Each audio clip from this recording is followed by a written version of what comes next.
an exclusive look at a limited edition Mini Cooper that's coming to India. The very latest on display at the Paris Motor Show. Hyundai Santro finally breaks cover. We have so many details to share.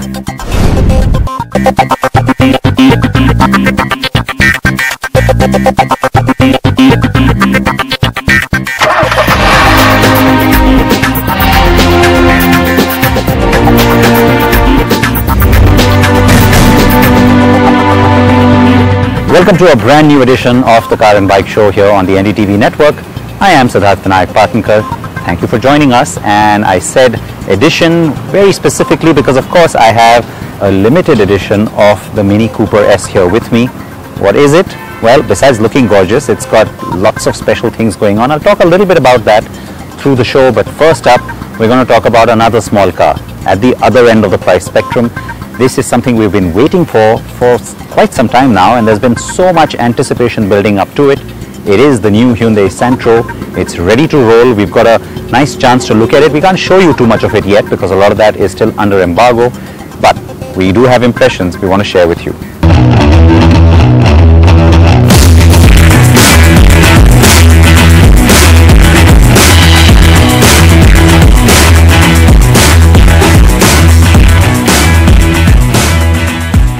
All-new Hyundai Santro, yes, it's here. That's not it. That's just the body in white behind me. But we have driven it, we have sat in it, we have looked at it, we have touched it, and we can tell you all about it.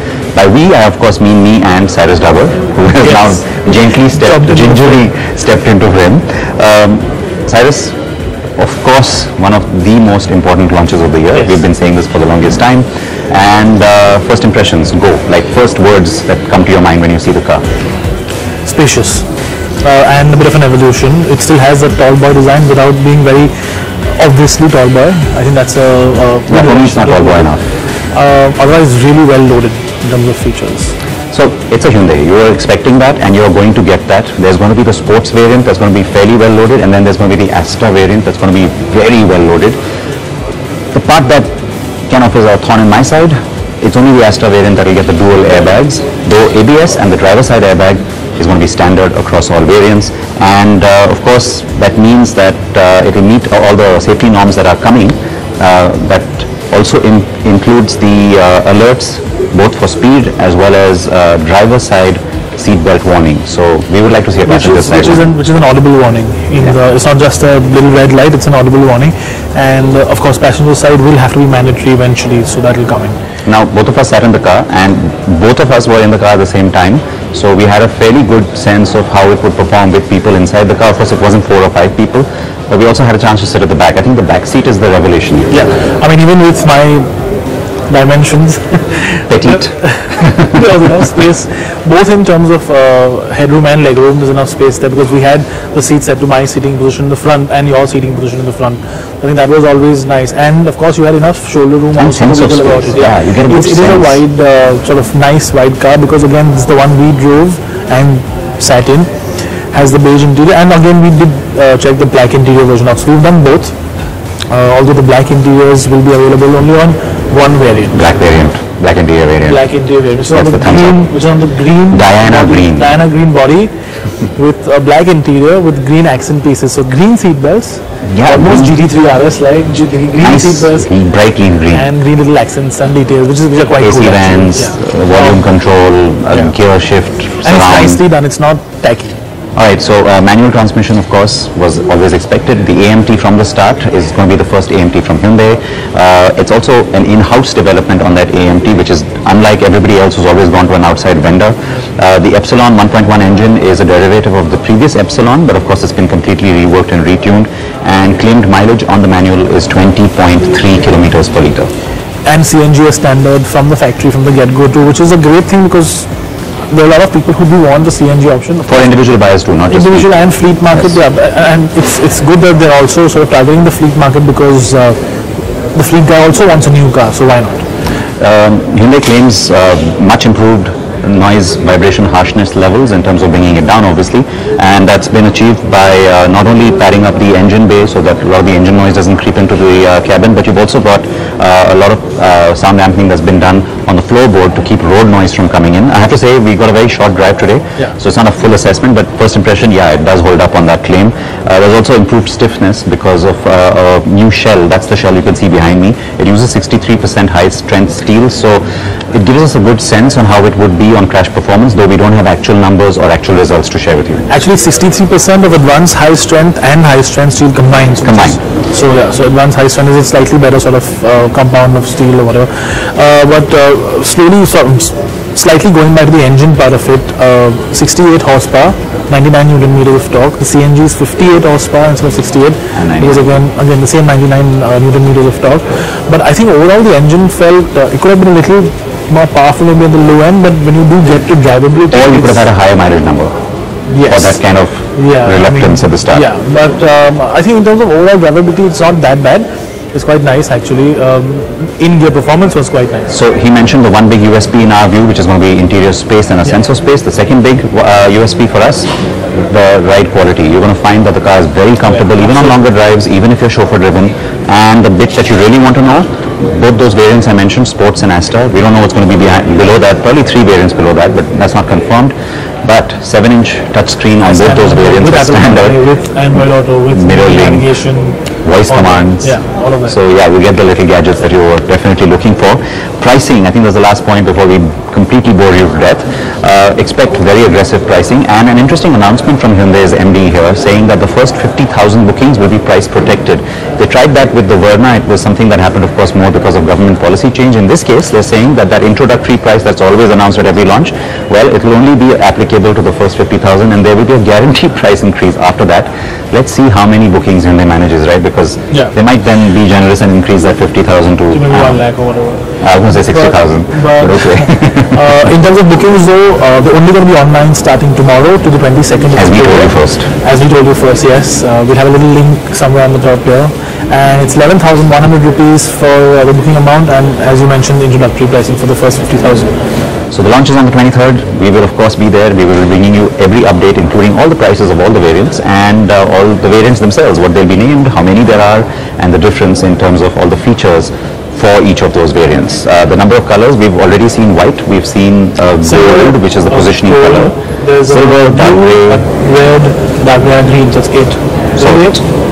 I lost count. A lot of colors. Yeah, lots of colors, and maybe there's a color we didn't see that wasn't on view for us today. No, there's a red, that's the one that leaked out too. Yeah, the red. So there you have it. That's our first impression on the all-new Santro. You have to react to it and tell us what you think. And remember, there's a reason why we're saying this is such a big deal. It's also the comeback of a very important brand to our market. Also a car that set many benchmarks. Now the question is, will the new car set those benchmarks? So this gorgeous little orange number, or Solaris orange number next to me, is that limited edition of the Mini Cooper S. This is the 3-door, and besides that color, you get plenty more that's very special, and it's limited, like I said, to some very restricted few people who will get their hands on it. And you can only buy it online on Amazon, and that will kick off sometime next week, so you have to wait for that. Prices will be attractive is what we've been promised. The actual price, I'm not going to give it away just yet. You again need to find out what that is when the car actually launches.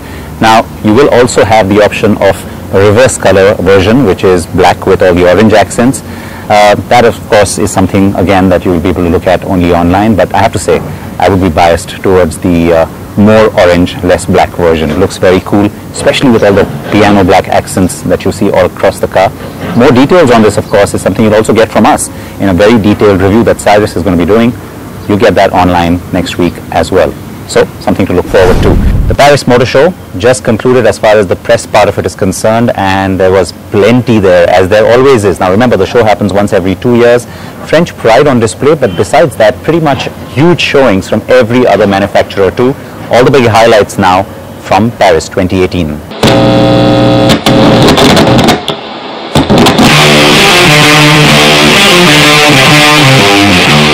It is that time of the year when the festive season is underway, and there are a whole lot of things happening in the world of automobiles in India and globally. This year we had the opportunity to check out the 2018 edition of the Paris Motor Show and sample some of the cars that will be making their way to India soon, and some which were just too awesome to be left out. So without further ado, let's dive right in One of the most important car launches at the 2018 Paris Motor Show, keeping the Indian car market in mind, is the new generation BMW 3 Series. One of the highest selling BMW models globally, the 7th generation 3 Series gets a whole lot of upgrades to the features, design, looks and engine options as well.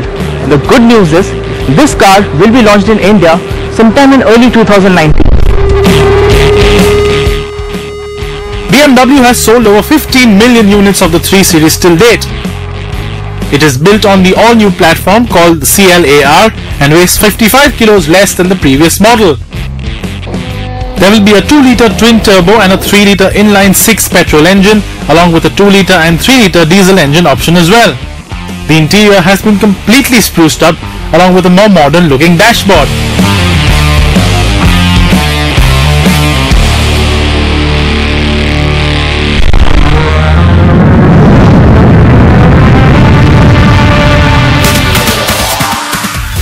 The new generation Audi Q3 also made its public debut at the 2018 Paris Motor Show.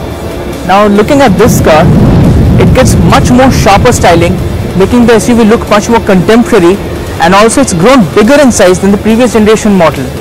There will be 4 engine options to choose from, and we believe that Audi will launch the new generation Q3 in India sometime in the second half of 2019.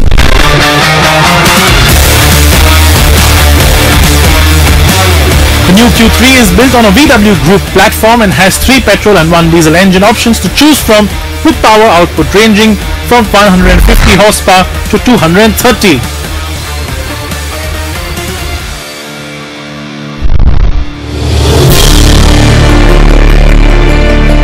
It was the Germans who took over Paris once again with their new car launches. After BMW and Audi, it was Mercedes-Benz who took the wraps off their new generation B-Class. Brand new design language, sexier lines ooze of elegance, and make it look much better than the previous generation model. The new B-Class now has a whole new cabin and a new dashboard, a new infotainment cluster and a new instrument cluster, both all digital along with new upholstery as well. Under the bonnet, the Mercedes-Benz B-Class will be powered by a range of petrol and diesel engines with an all-electric version and a hybrid version which will be introduced soon.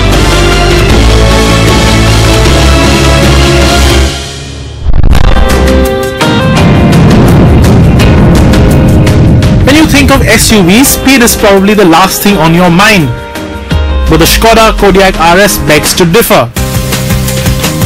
It is, after all, the fastest 7-seater SUV to lap the NURBURGRING. The SKODA KODIAQ RS is a 2-litre twin-turbo diesel engine which makes 235 horsepower and 500 Nm of peak torque. 0 to 100 is taken care of in just 7 seconds with a top speed of 220 km per hour. Impressive numbers for a 7-seater SUV.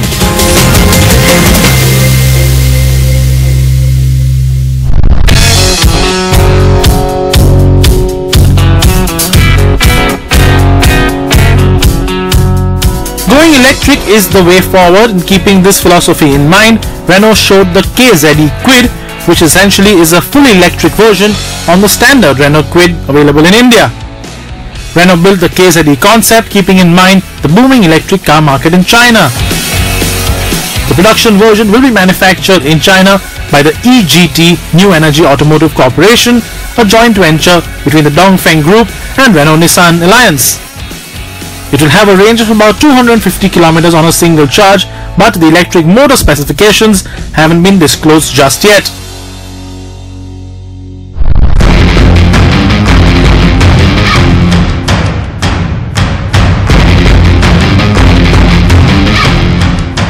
Suzuki revealed the Jimny in a new avatar globally a few months ago. The pint-sized off-roader retains its boxy silhouette and old-school charm, and while it's still unclear whether Suzuki will bring this car to India or not, we would definitely love to see the Jimny strut its stuff on Indian roads. The Jimny gets 2 petrol engines, a 658cc and a 1.5-litre unit along with standard all-wheel drive. One has the option to choose from either a 5-speed manual or a 4-speed automatic gearbox. We really wish it comes to India sooner than later.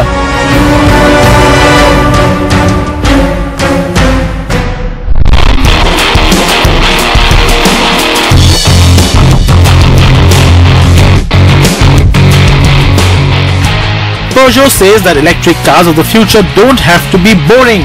They can be downright sexy and equally practical. Well, looking at the E-Legend concept, we sure do agree with Peugeot. It is a fully electric sports car that's been inspired by the 50-year-old Peugeot 504 Coupe. There are two electric motors in play, one for each axle, and they have a combined output of 462 horsepower and 800 Newton meters of torque. 0 to 100 is done in just 4 seconds, and the car has a top speed of about 220 kilometers per hour. A 100 kilowatt-hour battery offers a range of about 600 kilometers. Sure, the car is only a concept, but how we wish we see this go into production.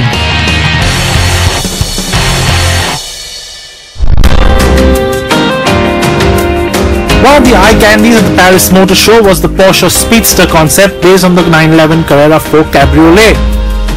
With the chassis carried over from the 911 GT3, lots of carbon fiber has been used to keep the weight in check, and interested customers will have loads of customization options to choose from. Porsche will only manufacture 1,948 units of the Speedster concept, and most of them have already been spoken for. Under the hood is a flat 6 engine that makes about 500 horsepower and revs all the way to 9,000 RPM.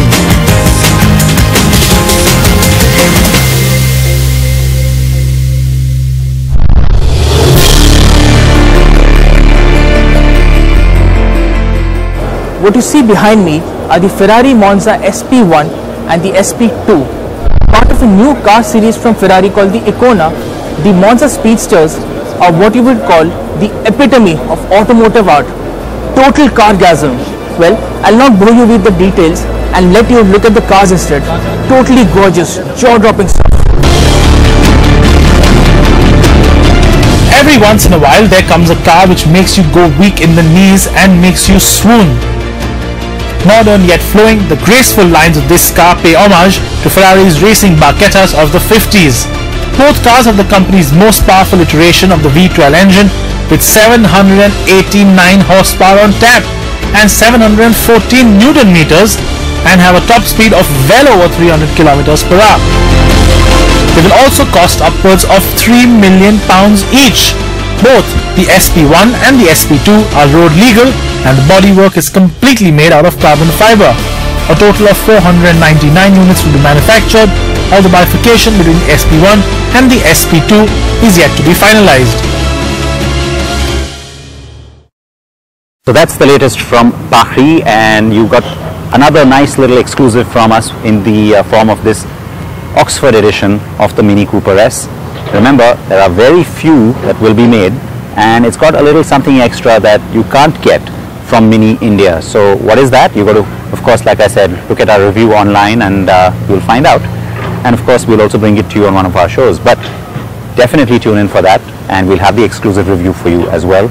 And this is built on the new facelifted version of the Cooper S, which arrived in May this year, which means, of course, you get the Union Jack tail lights. That's probably my favorite feature on the car now. Can't get enough of that. On that note, it's going to be goodbye. Please wear your seatbelts, wear your helmets if you're on a bike, and join us next week. Bye-bye.